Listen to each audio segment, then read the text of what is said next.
لا. ليه لا؟ على حسب ظروف الشخص اللي قدامي. توافقي تتجوزي من غير شبكه في الازمه الاقتصاديه اللي احنا فيها دي؟ ممكن اتجوز بشبكه او من غير شبكه على حسب ظروف الشخص اللي قدامي، بس انا احب ان ممكن يتقدم حاجه بسيطه عشان تدخل السرور على قلبي.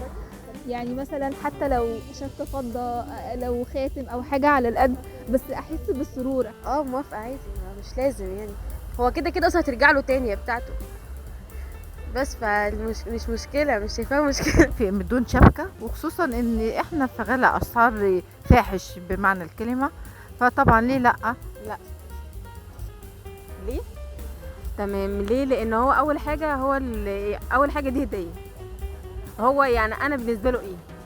هو اصلا يعني هو اصلا مش هيجيب لي هديه يعني ان هو في ارتباط، معنى كده ان هي يعني انا بالنسبه له زي ايه بالظبط؟ يعني انا بالنسبه له ايه؟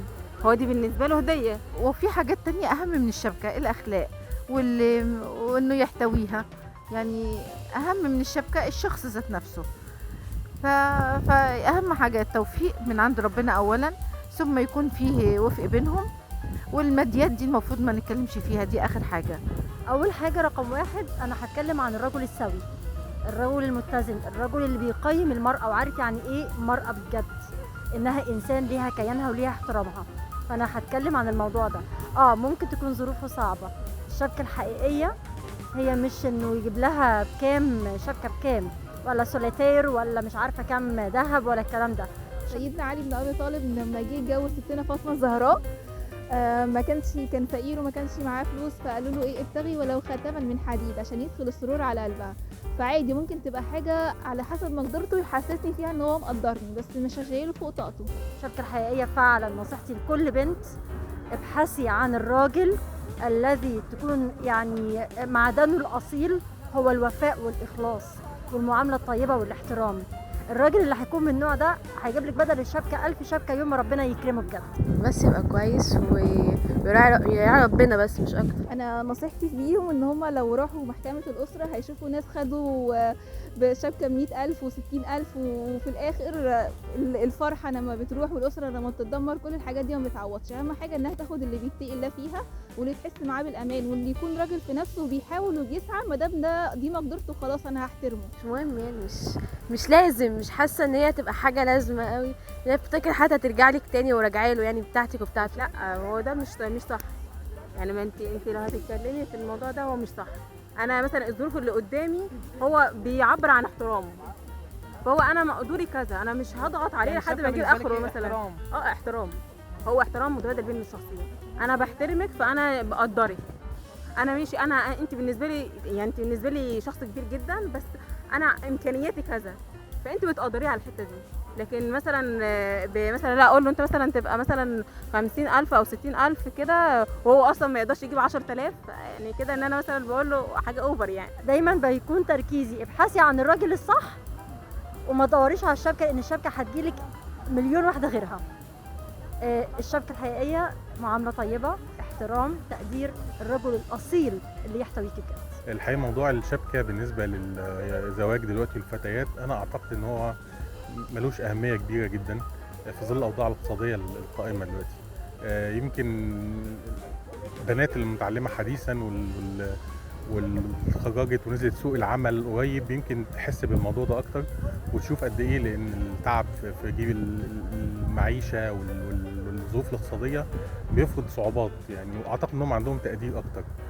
ده ما يمنعش ان في طبعا تأثير للعادات الاجتماعية والتأثير الاهل والاسرة عن لا لازم وما ينفعش والمقارنات والاجواء دي، بس انا اعتقد ان التعليم وثقافة المجتمع دلوقتي غيروا كتير من تفكير البنات، وخصوصا مع نزولهم سوق العمل ومعرفتهم قيمة المادة الحقيقية.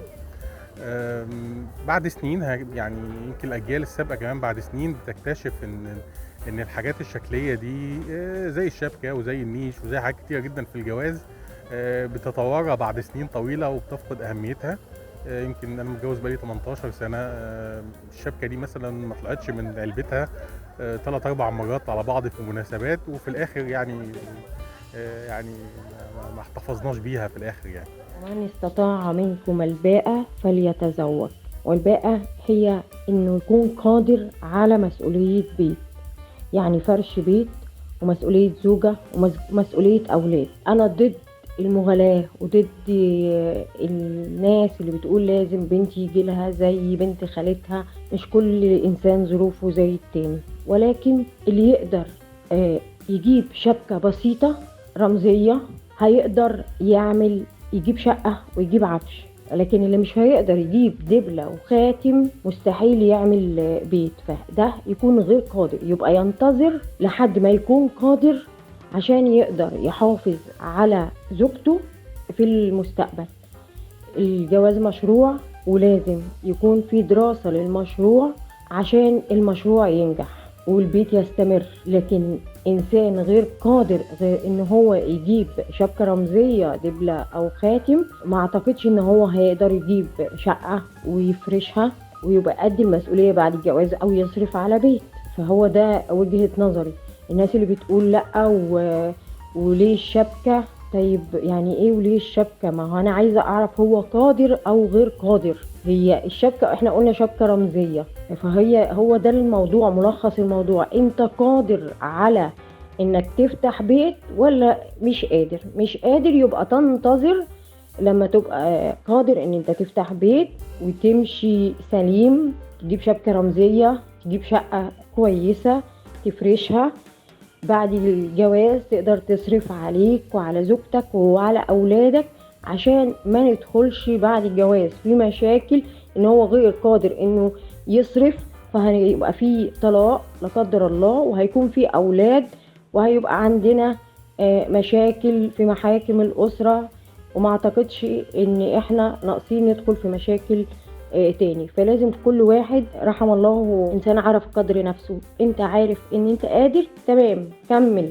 حاسس ان انت لا غير مستعد، لا انتظر شوية لغاية لما تكون مستعد انك تفتح بيت.